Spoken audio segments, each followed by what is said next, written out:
Meet David Rice, an average teenager who lives with his father, Will Rice. David's mother, Mary Rice, left them when David was only 5. Since then, David has had to depend on his abusive father to take care of him, which he barely does. School serves as an escape from reality for David from his broken home. He does not have any friends but holds a secret crush on one of the classmates, Millie Harris, who dreams of traveling the world someday. One day, after school, he brings her a gift-wrapped snow globe with a miniature Eiffel Tower replica inside it.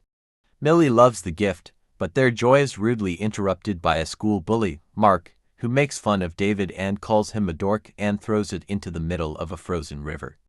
But this doesn't stop David from walking to retrieve it. Despite Millie's warning to let it go, he picks it up. The saunter's feet abruptly breaks, causing David to fall into the icy water. He attempts to swim out of there but is suddenly sucked out of the water and dropped in the middle of a public library. Confused and shivering, David walks out of the library, ignoring what just happened. When he arrives at his house, his father starts scolding him for being late from school and gets more aggravated when he realizes that David is wetting the floor. But his timing couldn't be more atrocious. David hurries to lock himself in his room. His father soon follows him to knock at his door. Just as he is about to burst in, David disappears once more and shows up at the library again. At this moment, David soon realizes that he has superpowers of teleportation. He tests his newly found superpower to try and teleport once more. To his surprise, he pops back into his room. David seizes this opportunity and uses it to escape his abusive father. David grabs his savings and runs home, determined to start a new life. But first, he stops by Millie's house to leave the snow globe so she knows he is alive. Next, David moves to a different city, rents a cheap room at a motel, and begins testing his powers.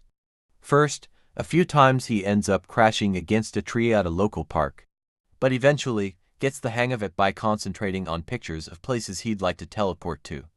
His first visit is to the Empire State Building, where David has fond memories of his mother. The teenager feels fully in control of his power as he has realized he can only teleport to places that he can visualize. So he visits the bank and takes a peek at the bank's vault with an excuse to go to the bathroom. Later at night, he teleports into the vault and steals bags riddled with cash. The next morning, the bank discovers the robbery but can't make sense of it since there weren't any doors broken. Moments later, a mystery man named Roland Cox walks in and says he will be investigating the interesting case for the National Security Agency. As he is experienced with cases and knows of the existence of jumpers, people who teleport from one place to another. The scene then shifts to 8 years later, where we see a grown-up David living his best life in a luxurious penthouse in New York, flooded with expensive stuff and pictures of all the places he has visited. He is also a grown man now who has mastered his gift and now uses it for frivolous things. He even has breakfast in tourist destinations. What a life! One evening, David teleports to London and enters a local pub. David has grown to be so comfortable that he uses his gift carelessly. In the pub, he vanishes quickly to get near a beautiful girl who is sitting alone at the bar. His carelessness is noticed by another jumper, Griffin, who is also in the pub, but David is unaware that someone saw him, and he casually leaves with the girl. Elsewhere, Roland has trapped a jumper in a tropical forest. The young kid tries to teleport but can't because he is trapped with wires that continuously electrocute him. It is then revealed that Roland is a paladin, a group of religious fanatics who share a strong belief that only God should have the power to be at all places at all times. But if you'd ask me, I'd say they are jealous. Roland smites the boy from existence without hesitation. And moments later, he receives a call about a lead on the bank case. 8 years later, the case remains unsolved, but that's about to change. The scene shifts back to New York, where an unsuspecting David returns to his penthouse only to find Roland there, but has no idea who Roland is, thus asking him to leave. Roland responds by hitting him with a special electrocuting device that shocks him with 1,000 volts of electricity. This prevents David from teleporting anywhere out of the apartment. A fight then ensues. After a lot of struggle, David manages to teleport inside a secret hidden room. He grabs as much cash and teleports out of the apartment, but Roland refuses to yield. He then discovers a photograph of Millie's high school picture and sends his men to all of David's jump sites. Meanwhile, David appears in his old room, and his dad tries to talk to him, but has no luck. He then goes to visit his childhood crush, Millie Harris. There, her mother informs him that Millie moved out and now works at a local bar down the road. The young man heads there but can't bring himself to talk to her, so he tries to leave before being spotted. But he bumps into his childhood bully, Mark. All grown up, Mark quickly recognizes David and can't believe that he survived falling into the icy water. David tries to deny that he is David, but Millie soon joins them and asks him if he was really going to leave without saying hello. This makes Mark jealous, and he attempts to make a move on her, touching her inappropriately, triggering David to punch him. They begin fighting, which ends up with both of them teleported into a vault.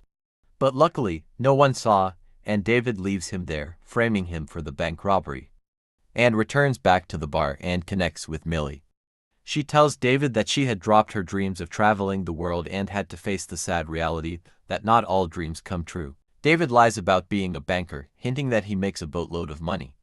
He casually asks her to go to Rome with him, which she accepts, still oblivious that Griffin is watching him. In the meantime, Mark is being interrogated by Roland under false pretenses of being a CIA agent. He explains that he believes Mark's story. The poor man then starts explaining everything that happened. And the paladin pieces together that Millie might be the same girl from the photograph and sends his men to find out her whereabouts and finds out that she has just left for Rome and didn't board alone.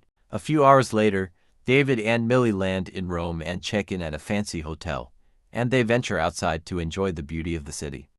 In the next scene, to roam around the Colosseum, and David tries to access the lower level. This is when he unexpectedly bumps into Griffin. The shocked David tries to leave, but the guy suddenly teleports in front of him. He then reveals that there are jumpers just like them all over the world. Following this, Griffin scolds David for carelessly jumping around, saying that the newbie has attracted the attention of the wrong people.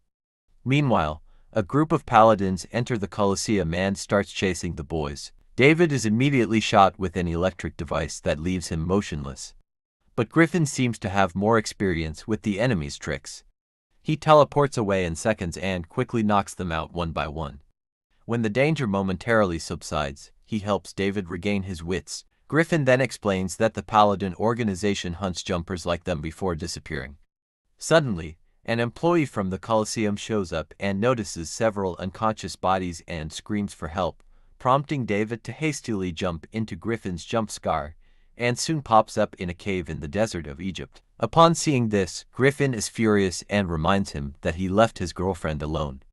David acknowledges his mistake and rushes back to the Colosseum, but unfortunately, the police are already waiting outside, and they arrest them both. 8 hours later, the Italian authorities are still trying to interrogate David, but they can't make a formal arrest until the magistrate from the United States Embassy arrives. To David's surprise, when the magistrate arrives, it turns out to be his mother, Mary. Before he can make sense of what is happening, she frees him from his handcuffs and tells him to run. She warns him that more paladins are on their way. The confused David tries to go after her, but a cop gets in his way, so he teleports to Millie and tells her he was simply let go. But she believed that it couldn't be that easy. David asks her to trust him and takes her to the airport. Once there, Millie demands an explanation, confused that if things are supposedly okay, then why are they running? But David doesn't give her any answers and only tells her that they can't be together anymore. Feeling betrayed, Millie gets on a plane and leaves. David then jumps back to Griffin's hideout and learns that Griffin is on a lifelong mission of killing all the paladins because they are so evil that if they can't get to you, they will go after your loved ones. Upon hearing this, David begins to worry about his alcoholic father, but at least Millie is safe for now since she is still on a moving plane. David teleports to his house but only finds his father dead on the floor. It turns out Roland had already paid him a visit. David is devastated, but he has no time to mourn as he has to find Roland before Millie lands. He decides to team up with Griffin, and they jump to the airport, but they are too late, the plane already landed, and they start to panic. They go searching for Millie at her workplace and find out that a man was there earlier, also looking for Millie. Having no other choice, David jumps into Millie's apartment, startling her. He shows her his gift, and this freaks her out, but there isn't enough time to process this as Roland and his men arrive outside the building. David jumps with Millie to Griffin's hideout, but this infuriates Griffin, as he knows the Paladins have a machine that can help them open wormholes to use the jump scars that were opened by the jumpers.